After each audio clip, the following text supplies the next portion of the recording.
सुम्बुल, मैं तुम्हें किसी बात से रोक नहीं रही, लेकिन इस तरह अकेलापन, खामोशी, हर वक्त यादों में खोए रहना, ये ठीक नहीं है। मैं तो कहती हूँ कि अंबर की तरह तुम भी ऑनलाइन कोर्स कर लो।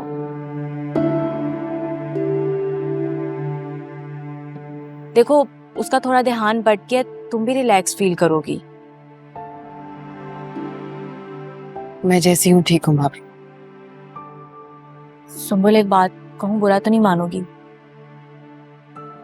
अगर तुम अम्मी को अजियत देने के लिए खुद को अजियत दे रही हो तो मैं जानती हूँ अम्मी के अंदर एहसास नाम की कोई चीज नहीं है। वो किसी का दुख नहीं समझ सकती।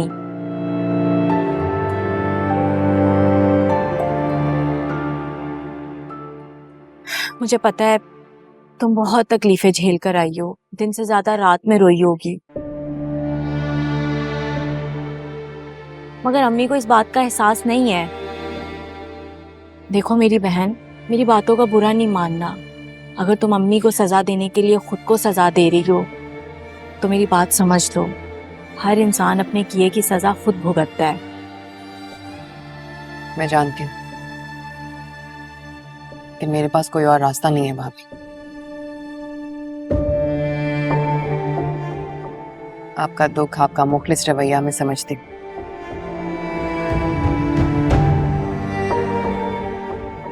लेकिन मेरे लिए दुखी होना, परेशान होना छोड़ दें।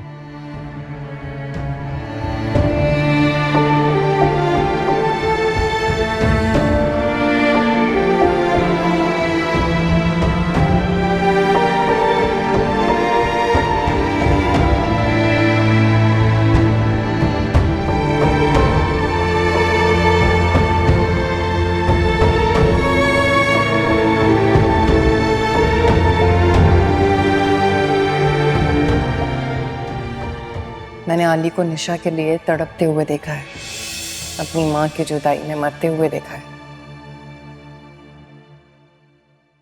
बस तकलीफ मुझे इस बात की रहेगी कि मैं उनके दुख का मदावा नहीं कर सकी।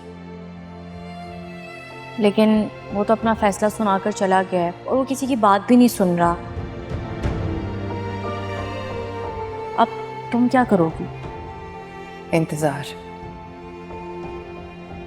आली का इंतजार।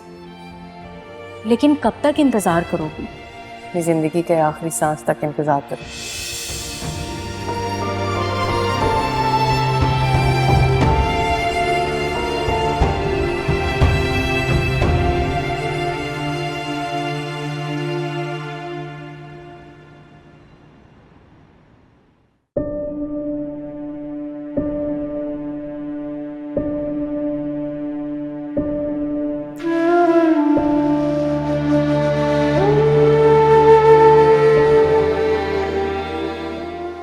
मैं तुम्हें किसी बेगुनाह के ऊपर जुल्म नहीं करने दूंगा। तुम जाओ जाओ, जाके भाभी को वापस लेके आओ, नहीं छोड़ो उन्हें। तुम कौन हो ये मुझे कहने वाले? अच्छा, भूल गए कि मैं कौन हूं?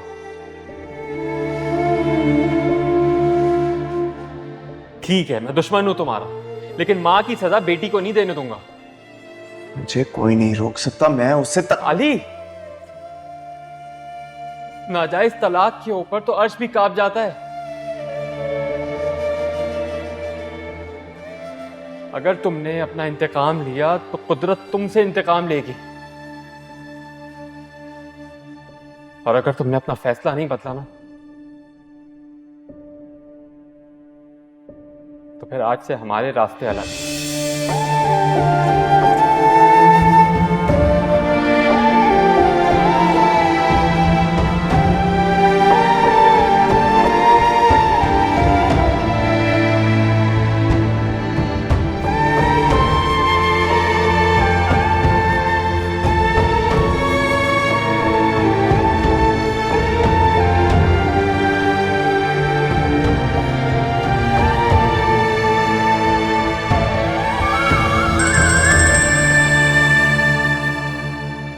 नहीं आली, अब मुझे तुमसे कोई बात नहीं करनी।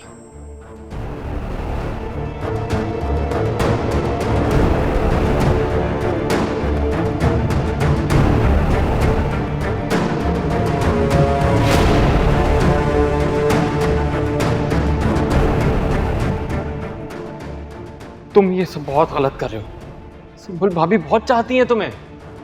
चाहता तो मैं रिदा को भी बहुत, मेरा हिम्मत थी, हौसला थी, बहुत वक्त हमने साथ गुजारा, लेकिन हाँ, मगर अब तो नहीं करते ना। आंटी के साथ साथ तुम अपनी मोहब्बत को दफना चुके हो। हाँ, लेकिन वो तो चाहती है ना मुझे। देखो ना, अपने घर वालों की मुखालफत के बावजूद भी मेरे पास आ गई है। रिदा ने जो भी कुछ किया, तुम वो सब कुछ भुला सकते हो? कभी नहीं। रिदा ने जज्बात में आके जो भी कुछ किया वो सब कुछ गलत था। लेकिन सुंबुल भाभी का निशा की मौत से कोई ताल्लुक नहीं है। वो बेकसूर है, उसके बावजूद वो तुम्हारी हर ज्यादती, हर जुल्म को सह रही हैं। ऐसा मत करो यार, वरना खाली हाथ रह जाओगे।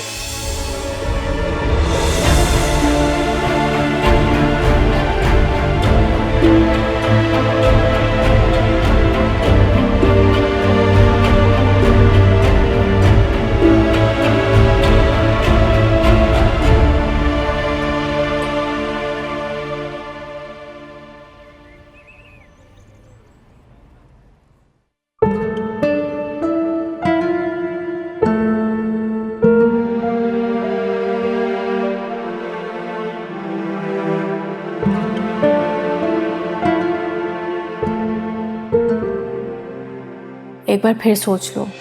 तुम्हें पता है ना, अम्मी ने मुझे कितना डांटा था। अगर तुम ऐसा कुछ नहीं चाहती तो मुझे बताओ, मैं तुम्हारे भाई को रोकने की कोशिश करूंगी। गलती तो मैंने भी की है, जिसकी सजा मैं भुगत रही हूँ।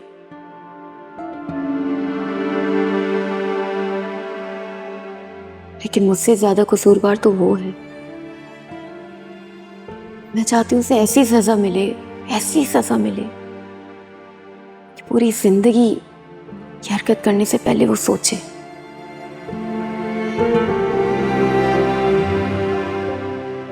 ताकि उसे भी पता चले कि मैं लावारिस नहीं हूं।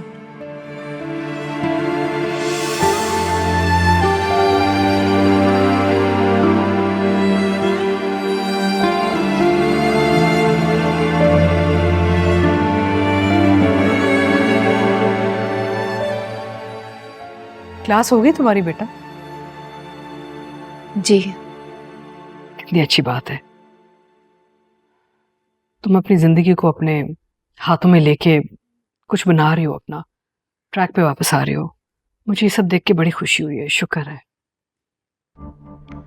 आपको कोई काम है? नहीं, बस ऐसे ही अकेली जब बैठी हुई होती हूँ ना, तो तुम बच्चों का सोच सोच के परेशान रहती हूँ। अल्लाह ताला से दुआई करती रहती हूँ कि तुम सबको हिफाजत में रखे।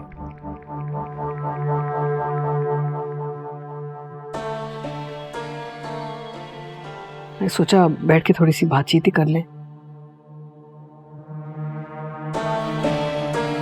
हमें मौका ही नहीं मिलता अब, क्योंकि मैं घर में ज्यादा बैठी हुई हूँ तुम्हारे भाई की वजह से।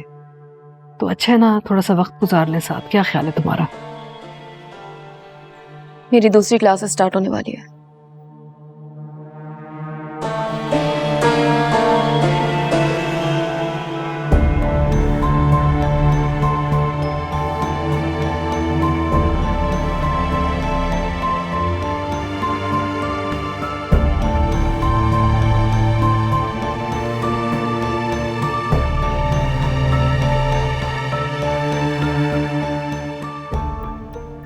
क्या प्लानिंग है मॉम की जो मुझसे प्यार से बात कर रही हैं?